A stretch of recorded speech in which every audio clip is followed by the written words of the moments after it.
appuntamenti di domenica 7 giugno. La sezione di atletica leggera della Calvarese organizza la prima edizione del Trail del Ramaceto, partenza dal campo sportivo di Calvari di San Colombano Certenoli alle 8 per la 32 km e alle 9 per la 20 km.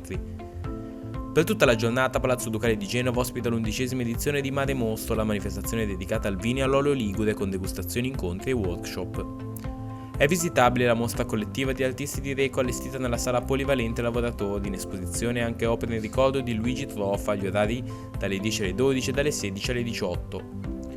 In occasione di Archivissima 2026 alla Società Economica di Chiavari si terrà la mostra Quello che non c'è, i papiri della Società Economica, nella sala degli archivi di Via Ravaschieri, si visita dalle 10 alle 12 e dalle 16 alle 18. Dialogo e condivisione sulla relazione tra natura e spiritualità al parco di Villa Rocca Chiavari, alle 10 la natura nei sogni, simboli e archetipi a cura di Francesca Pastorino, alle 15 il buddismo della tradizione zen del Ven a cura di Sangha di Genova, alle 17:30 danza contemplativa e respiro con Elisabetta Beccaria, prenotazione obbligatoria al 349 737 2120.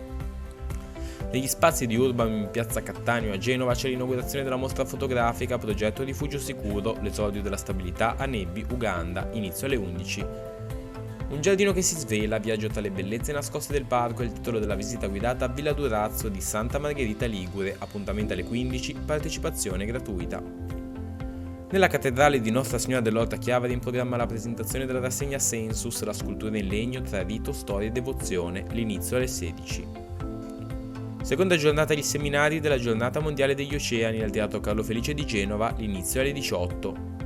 In piazza San Siro a Santa Margherita Ligure c'è il Gran Galà dell'Opera Italiana con cori e arie dalla Cavalleria Rusticana di Pietro Mascagni. Si esibiscono la Filarmonica Cristoforo Colombo e il coro Genoa Vocal Consort, inizio alle 21:30.